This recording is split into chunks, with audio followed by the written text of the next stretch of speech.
तडी परमार्थी, नाशिवंत देह जाणार सगळं, आयुष्य खातो काळ सावधान. संतांच्या संगतीमध्ये राहायला हवं, संतांच्या समागमात अगोदर राहायला हवं. पण तुम्ही संत ओळखाल कसे? संत ओळखाल कसे? संतांची महत्ती काय अगोदर हे जाणून घ्या, मग संत ओळखा. किती महत्ती आहे संतांची, किती महत्व आहे संतांचं, ऐका. खास करून तरुण मंडळींनी ऐका, महत्वाचं आहे. तुम्हाला कीर्तन बरं वाटावं याकरिता मी कीर्तन करत नाहीये, तर तुमचं बरं व्हावं म्हणून कीर्तन करते. विठाला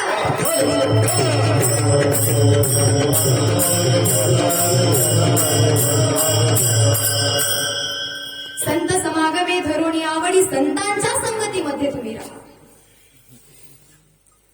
ज्ञानोबा रायांनी वारकरी संप्रदायाचा पाया रचला, बरोबर. ज्ञानोबा रायांनी वारकरी संप्रदायाचा पाया रचला असं आपण म्हणतो, आणि ते खरंच आहे. ज्ञानोबा रायांनी ज्ञानेश्वरीच्या किती ओव्या लिहिल्या? गीतेवर त्यांनी टीका केली, 9035 ओव्या त्यांनी लिहिल्या. पण असेही अजून एक संत किंवा साहित्यिक आहेत, बीड परगण्यातील एक साहित्यिक आहेत. त्यांनी गीतेवर 9 लक्ष ओव्या लिहिल्या. गीतेवर 9 लक्ष ओव्या त्यांनी लिहिल्या. असं म्हणायचं नाही की ज्ञानोबारायांची किंवा त्यांची मी तुलना करत नाहीये, पण काय म्हणत आहे, मला जे म्हणायचं आहे ते तुम्हाला या दृष्टांतातून आता समोरच्या कळूनच येईल. हे जे बीड परगण्यातील हे जे दासोपंत होते, ते फक्त साहित्यिक नव्हते, तर एक संत म्हणायला देखील काय हरकत नाही. ऐका, यांच्या घरी गाणगापुरामध्ये रोज फिरून दत्तात्रय महाप्रभू, ज्यांच्या घरी सारीपाट खेळण्याकरिता आजकालचा जुगार शब्द वापरला जातो, तर तोच सारीपाट खेळण्याकरिता ते या दासोपंथांच्या घरी यायचे. रोज रात्री 10 वाजता अशी वेळ ठरलेली असायची. आणि ही जी बातमी आहे, ही जी वार्ता आहे, ही सगळीकडे त्यांची ख्याती पसरलेली होती. तसंच ही ख्याती गेली नाथ महाराजांच्या कानापर्यंत. पैठणचे राहणारे एकनाथ गोसावी असं ज्यांचं संपूर्ण नाव आहे, ते आमचे नाथ महाराज, त्यांच्या कानावरती बातमी गेली. मग आपणही त्यांचं दर्शन घ्यावं, दत्त महाप्रभूंना भेटावं अशी त्यांची इच्छा झाली. ऐका, कितीतरी वाऱ्या करून, कितीतरी भजनं करून, कितीतरी दिवस आम्ही सत्यामध्ये राहून, कितीतरी कीर्तन करून पिढ्यापासून आम्ही वाऱ्या करतो, पण आमच्या कधी देव स्वप्नात आला नाही. पण त्याच्या घरी सारीपाट खेळण्याकरिता येतो, म्हणजे किती त्यांची काय एक किती उच्च असतील, ते काय स्थान असेल त्यांचं. आहे का, सारीपाठ खेळण्याकरिता भगवंत त्यांच्या घरी यायचे.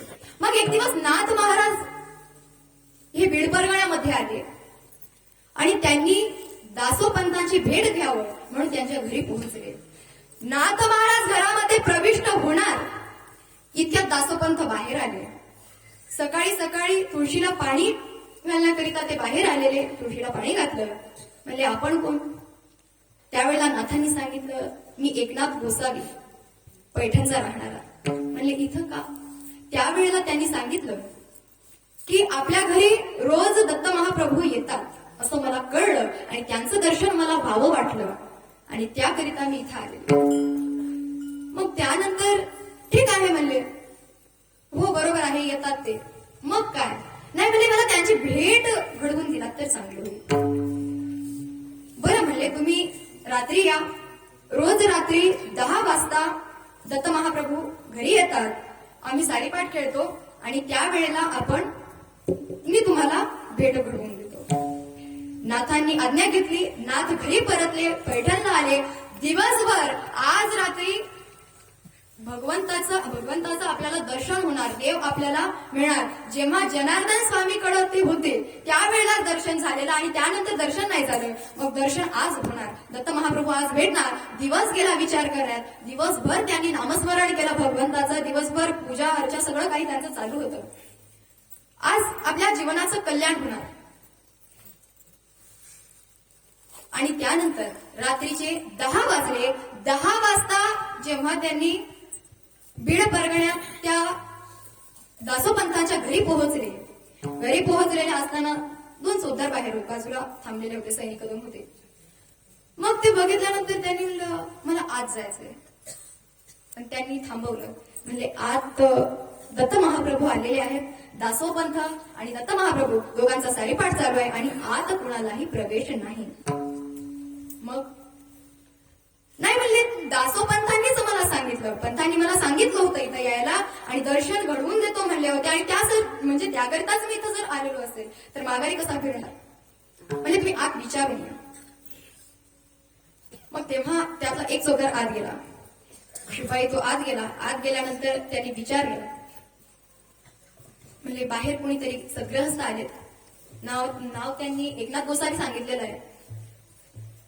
बरं, मी त्यांनाच मी बोलवलेलं होतं, पाठवा. एकनाथ गोसावी म्हणजेच आपले नाथ महाराज जेव्हा आत प्रविष्ट झाले, आत आले, इतक्यात दत्त महाप्रभू हे अंतर्धान पावले. दत्त महाप्रभू अंतर्धान पावले. असं का झालं? तेव्हा नाथांना खूप वाईट वाटलं, सगळीच झाले. तेव्हा ते जे दासोपंत होते, दासोपंत म्हणायला लागले, आता दत्त महाप्रभू इथं होते पण आपण आलात आणि ते अंतर्धान पावले.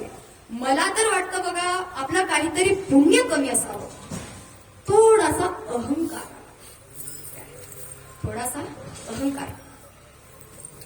मग त्यांनी म्हणले आता काय दत्त महाप्रभूंचं दर्शन होणार नाही, ते तुम्हाला पाहून अंतर्धान पावले, काहीतरी तुमचं पुण्य कमी असावं. नाथांना मी आल्यामुळं भगवंत अंतर्धान पावले याचं जास्त वाईट वाटलं नाही, पण आत आलेला जो सैनिक होता, तो जो शिपाई होता, त्याला भगवंताचं दर्शन व्हावं आणि मला होऊ नये, एवढं माझं पुण्य कमी, म्हणून वाईट वाटलं. आणि असा त्यानंतर मात्र नाथांनी त्यांची आज्ञा घेतली आणि आज्ञा घेत असताना असं सांगितलं की तुम्ही रोज भगवंतासोबत वेळ घालवता, भगवंतासोबत तुम्ही सारीपाठ खेळता, म्हणजे तुम्ही काही कमी नाही, काय तुम्ही पण खूप मोठे आहात आणि त्याकरिता तुम्ही देवापेक्षा काही कमी नाही. आणि त्यामुळं तुम्ही जेव्हा कधी पैठणी क्षेत्राला याल त्यावेळेला तुम्ही आमच्या घराला तुमचे चरण लावू आणि तुमचे चरण आमच्या घराला लावून तुम्ही आमचा उंबरठा सोन्याचा करावा, एवढीच माझी इच्छा. दर्शन घेतलं आणि परत निघाले. काही दिवस गेल्यानंतर हेच दासोपंत पैठण क्षेत्राला गेलेले असताना, पैठण क्षेत्रात आज जातायत, रस्त्याने लागलेले असताना एकाला विचारलं, म्हणजे नाथांचं घर कुठं, एकनाथ गोसावी कुठं राहतात? तर त्या माणसाने उत्तर काय दिलं आहे का, म्हणजे असं म्हणू नका जी, ते आमचं दैवत आहे. तर काय दैवत, काय नाथांची प्रतिमा होती गावामध्ये आहे का? किती महत्व होतं. पुढे गेले, सर्वजण असंच म्हणतात. घरी पोहोचले, घोडा बांधला, नाथांच्या घरात आत प्रविष्ट होणार त्या अगोदर एवढं आश्चर्यकारक तिथं असा एक प्रसंग होता ऐका. तिथं जो शिपाई होता तो दुसरं कोणी नसून तिथं स्वतः दत्त महाप्रभू होते. मग त्यावेळेला मात्र यांना आश्चर्य वाटलं. तिथं जेव्हा नाथ घरी आले होते, एकनाथ गोसावी जेव्हा घरी आले तेव्हा भगवंत अंतर्धान पावले आणि आता मात्र इथं काही वेगळंच पाहायला मिळतंय. त्यांच्या पायाखालची वाळूच घसरली हो. असं कसं, हे कसं शक्य आहे? म्हणजे इथं का तुम्ही प्रभू, इथं का तुम्ही? त्यावेळेला त्यांनी सांगितलं की असं नाही, हे जे आहेत ना, या घरचा मी नोकरदार आहे, मी चाकर आहे, थांबलेलो. मग जेव्हा तुम्ही घरी आला होता, नाथ घरी आले होते, एकनाथ गोसावी घरी आलेले असताना तुम्ही तिथून अंतर्धान काऊन पावलं? मग त्यावेळेला त्यांनी उत्तर काय दिलं आहे का? अतिशय महत्वाचं उत्तर आहे, लक्षपूर्वक आहे का? हे जे आहेत ते माझे मालक आहेत आणि मालक आल्यानंतर नोकरदार जर जुगार खेळत बसला, सारीपाट जर खेळत बसला तर त्या मालकाची हानी होते, त्याची मानहानी होते आणि त्यामुळं मी तिथून अंतर्धान पावलो, असं दत्त महाप्रभूंचं अतिशय गोड असं उत्तर होतं. त्यानंतर दासोपंतांच्या अहंकाराचं काय झालं असेल विचार करा. विठाला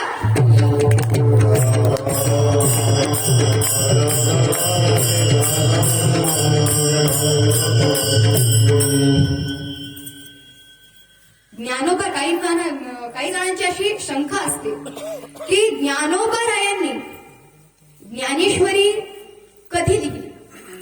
ज्ञानेश्वरी लिहिली कधी लिहिली? तर 14व्या वर्षी ज्ञानेश्वरी लिहिली.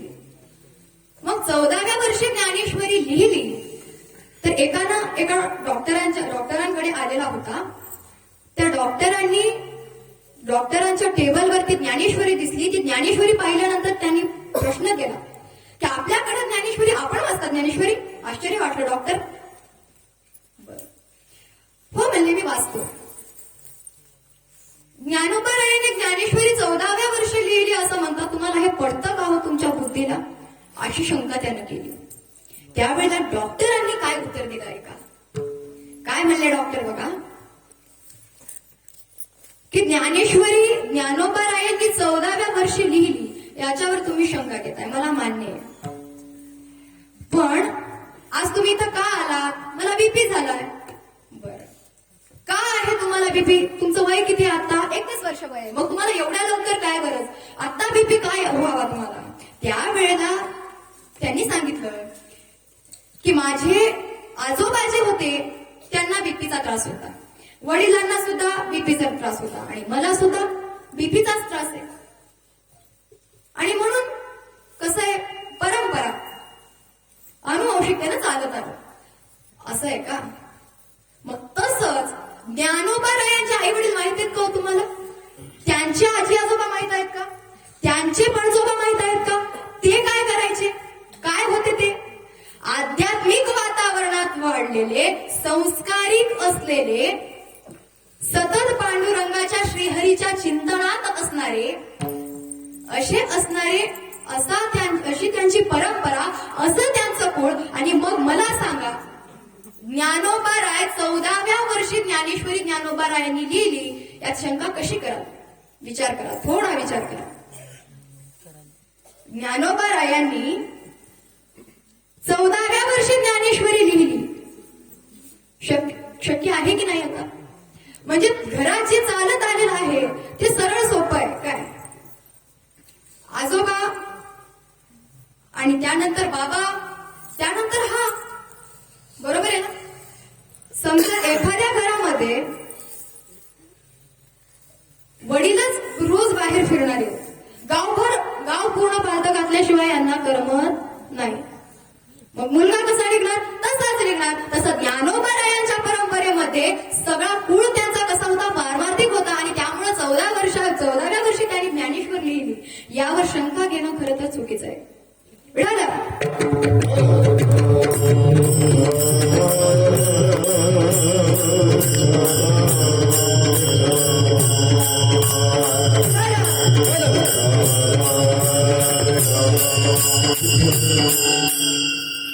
सर्वांनी हात वर करा.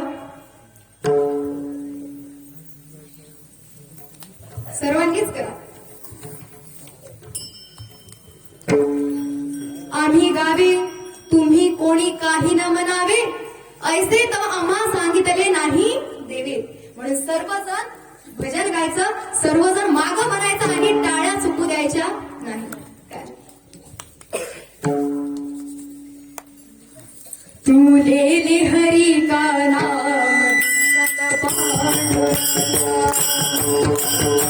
हरी का नाम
आणि म्हणून आम्हाला संतांच्या संगतीत राहायला हवं, संतांची संगती करायला हवी.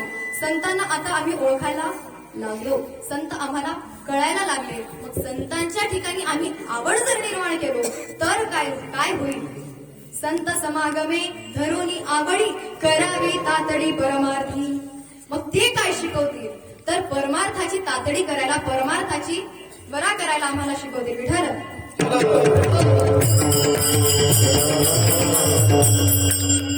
परमार्थाची बरा करायला आम्हाला शिकवतील. अभंगाचा चौथा चरण शेवटचा.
तुका म्हणी हलोकीच्या व्यवहारे, तुका म्हणे हलोकीच्या व्यवहारे, नये डोळे धुरे भरून राहो, नाशिवंत देह जाणारा सकळ, आयुष्य खातो काळ सावधान. जगद्गुरु तुकोबाराय शेवटी सांगतायत की या इहलोकीच्या या अहंकार रूपी हे विठाल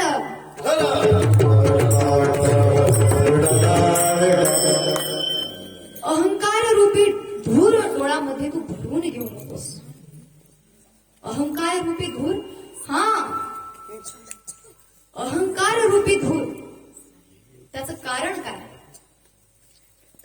आज एवढा अहंकार कसा आहे बघा. यात अशिक्षित कमी पण सुशिक्षितच जास्त बसलेले आहेत. अहंकार जो आहे जास्तीत जास्त सुशिक्षितांनाच. कसा? आम्हाला मायबापांची लाज वाटते एवढे अहंकार, एवढा अहंकार आम्हाला की आम्हाला आमच्याच जन्मदात्या आई वडिलांची आम्हाला आज